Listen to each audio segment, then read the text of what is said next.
और जो इंसान नहीं वो हिंदुस्तानी हो नहीं सकता है। जो इंसान नहीं है वो हिंदुस्तानी हो नहीं सकता है।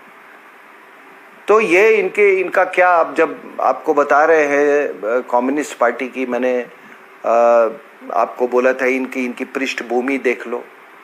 30 के दशक में जब इनका पहला अधिवेशन हुआ था तो उस समय आपको बताया था कि एक लीडर थे इनके सत्य भक्त। ये बात मैंने पहले कही है कि सत्य भक्त ने कहा कि भैया इसका नाम होना चाहिए इंडियन कम्युनिस्ट पार्टी। इन्होंने नहीं इसको मारपीट के ना उसको सत्य भक्त को। जब ये पार्टीशन की बात हो रही थी तो इनका एक जनरल सेक्रेटरी था अधिकारी, उसने कहा कि पाकिस्तान का पूरा सपोर्ट किया कि ये बनना चाहिए। उसके बाद बीच में और कई चीज़ें हैं जो कि मैं उसको इतने अभी आपके सवाल को मैं आंसर को लंबा नहीं करना चाहता।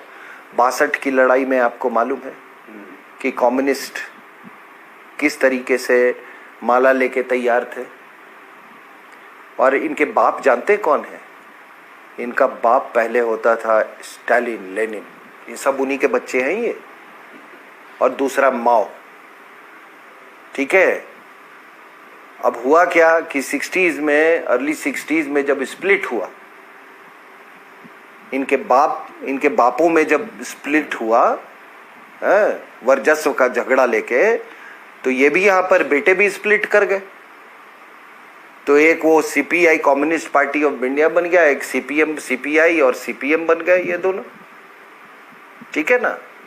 तो इनका परिवार चलता है वहां से, समझे कि नहीं। तो ये माला लेके तैयार थे ये 62 में। अब उसके तो इनसे जब 71 की लड़ाई हुई थी, मैं आपको बता रहा हूं 71 की लड़ाई हुई थी, तो बहुत कम लोगों को ये मालूम है कि इंदिरा गांधी ने एक ऑपरेशन चलाया था स्टीपल चेज। वो स्टीपल चेज इन्हीं लोग का, मतलब कि ये जो अभी काम कर रहे हैं ना, ये लोग कल युद्ध होगा, ये इन लोगों को सबसे पहले इनको जेल में डालना चाहिए। ये आपके मूवमेंट्स को रोकेंगे नक्सलाइट से मिलके, आपका जो इंटर थिएटर मूवमेंट्स होते हैं सारे ऐसे काम करेंगे। ये ऐसे सोशल मीडिया से ये अफवाहें निकालेंगे। इनकी पूरी फंडिंग है साहब वहां से। तो कम्युनिस्टों की तो बात छोड़ दीजिए, और माओवादी की। अब 1967 में आप देख लेना कि माओ ने क्या कमेंट किया था जब नक्सलवाड़ी से ये हुआ था। तो इनका रोल मुझे बिल्कुल हैरान नहीं करता है। ठीक है। लेकिन दुख की बात है कि हमारे यहाँ पता नहीं इनको इतनी इज्जत क्यों देते हैं। आपके टुकड़े टुकड़े गैंग, मतलब इस देश में मुझे लगता है कि हम अपने दिमाग से नहीं, हम ज्यादातर यहीं से सोचते हैं, यहां से सोचते हैं, या हम लोग इतने बिके हुए लोग हैं हमारे में से कुछ। ये बात आज तक समझ में नहीं आई कि लाख तथ्य लाके दे दो आप। आदमी नंगा खड़ा है, वो नंगा हो गया पूरे दुनिया के सामने, लेकिन हमारे यहाँ कुछ लोग रहेंगे वो कहेंगे कि नहीं ये तो इसने तो बहुत नेचुरल कपड़े पहने हुए।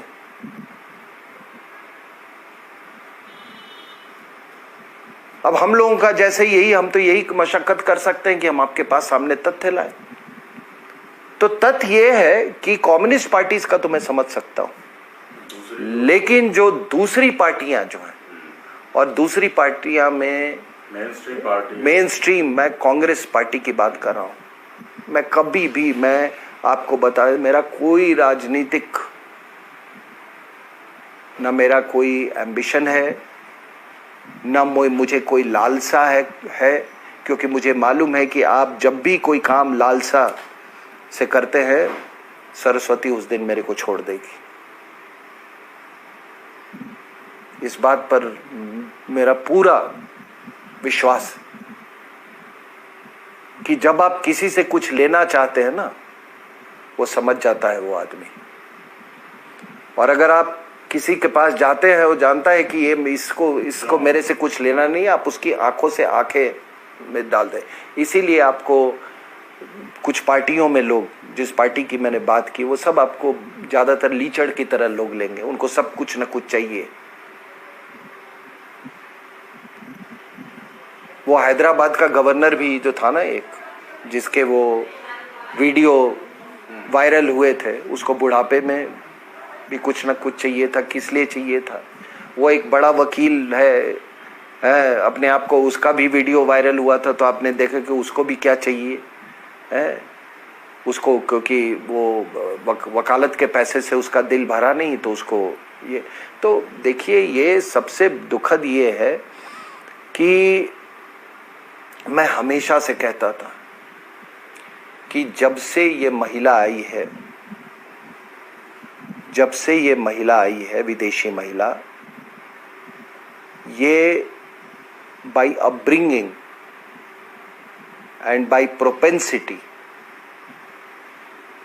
आइडियोलॉजिकल प्रोपेंसिटी, ये बेसिकली माओइस्ट, लेफ्टिस्ट भी नहीं, माओइस्ट। अब हुआ क्या कि कुछ अंतर्राष्ट्रीय खेल खेले जाते हैं। जो इंट एजेंसीज होती है ना, वो इंट एजेंसीज कैसे कंट्री को इन्फ्लुएंस करती हैं? कुछ पॉलिटिशियंस को,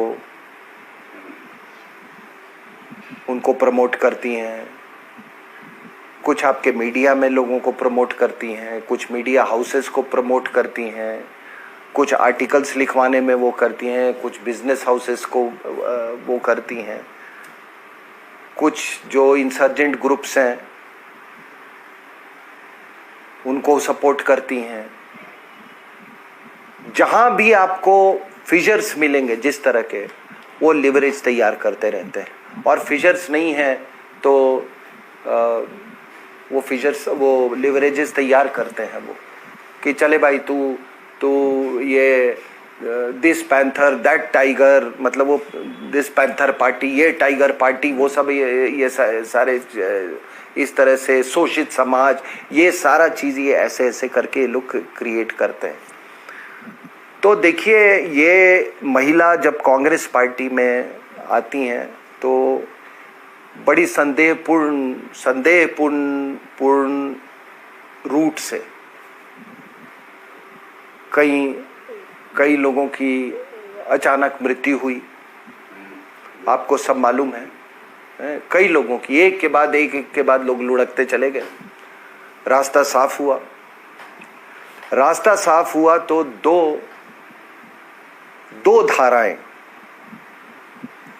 दो धाराएं कांग्रेस में बनी। एक वो टोपी वाला धारा जो थी, लेजिटिमेसी के लिए तो उनको रखना था, और दूसरी धारा जो थी वो मैडम की धारा थी, वो माओइस्ट वाली धारा। अब वो टोपी वाले में तो सब दो चार, एक बच गया, वो भी बेचारे वो बुजुर्ग आदमी कमर से झुक गए हैं, उनको वो बस फोटो ऑप्स के लिए उनको डाल दिया जाता था। बाकी जो आप जो कम्युनिस्ट कंट्रीज में जो वो देखते हैं ना, कम्युनिस्ट कंट्रीज में जो अरेंजमेंट की, the party is more powerful than the government. ठीक है, इसीलिए आप देखेंगे कि चाइना में अभी जैसे शी जिनपिंग जो है, वो पार्टी का भी हेड है, उसका भी हेड है, मतलब हेड ऑफ स्टेट भी है, और वो चेयरमैन भी है मिलिट्री कमीशन का, वो तीनों चीज, और उसने डिक्लेयर कर। तो उसी तरह इस विदेशी महिला ने क्या किया कि इसने ये बताने की कोशिश की कि ये पार्टी जो है वो मैटर करता है, ये जो प्राइम मिनिस्टर है ये तो मेरा चुना हुआ सेलेक्टेड प्राइम मिनिस्टर है। समझ रहे हैं मेरी बात? वो सेलेक्टेड प्राइम मिनिस्टर के लिए इसलिए भी जरूरी पड़ी कि एक दूसरा खेमा जो है अंतर्राष्ट्रीय पॉलिटिक्स में, वो चाहता था कि सरदार जी बने। उनके अपने दोनों ब्लैकमेल करते हैं, दोनों ब्लैकमेल कर, जैसे कोल्ड वॉर में भी होता था, नए कोल्ड वॉर में चाइना लेकिन इन्होंने कहा दिखाया कि भाई पावर जो है यहां से कंट्रोल हो रहा है, तो इसने फिर नेशनल एडवाइजरी काउंसिल का गठन किया। नेशनल एडवाइजरी काउंसिल का गठन जो था वो छटे हुए माओवादी, छटे हुए एंटी नेशनल्स, छटे हुए एंटी नेशनल, वो आज भी आप देखोगे वो कहीं कहीं पे एक दो अखबार हैं उनको स्पेस मिलता है, और बाकी तो अब दिखते भी नहीं, छटे हुए एंटी नेशनल्स। और किसी ने मतलब ये क्या, ये कम्युनिस्ट सरकार है क्या यहाँ पे? क्या ये कम्युनिस्ट सरकार है कि आपके पार्टी नेशनल एडवाइजरी काउंसिल किसको एडवाइस कर रहा था? किसको? क्या वो इटालियन में एडवाइस कर रहे थे, इटालियन भाषा में? क्या उनका औचित्य था? लेकिन फिर भी हम लोग को बात समझ में नहीं आई है। तो वहां पे आपने विनायक सेन वाले में देखा, सब कुछ साफ हो गया था उस समय कि क्या होने वाला है। और तो और मैं आपको बता रहा हूं ये कितना खतरनाक और खूनी खेल है।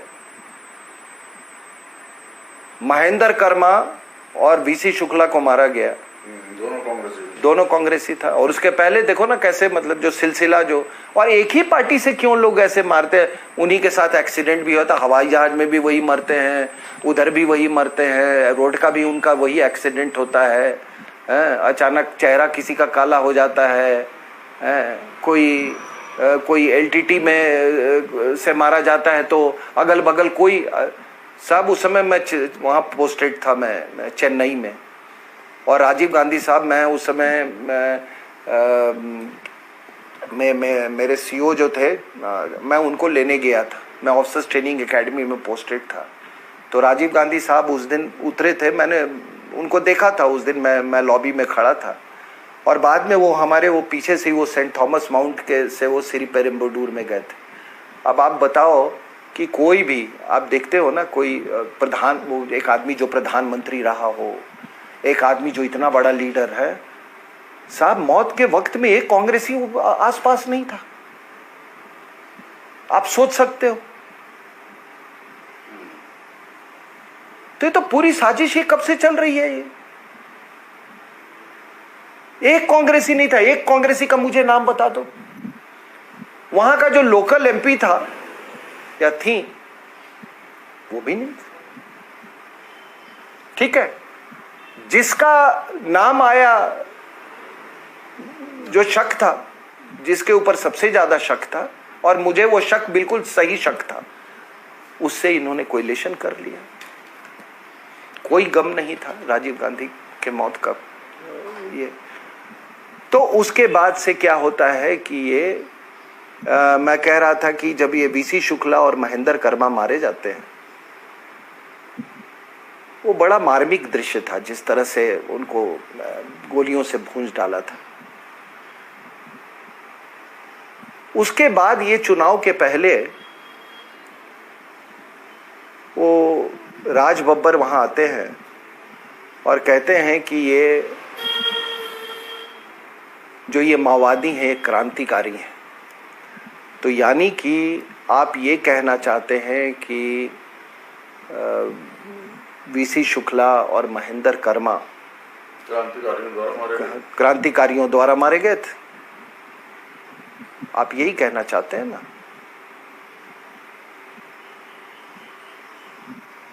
उसके बाद इन्होंने क्या किया कि जो जिसका सबसे ज्यादा, जिस पर शंका थी, उसका नाम इस पूरे उसमें, ये गाड़ी में जा रहे थे, 2-3 आदमी थे, बाकी को मार दिया, इन शख्स को छोड़ दिया।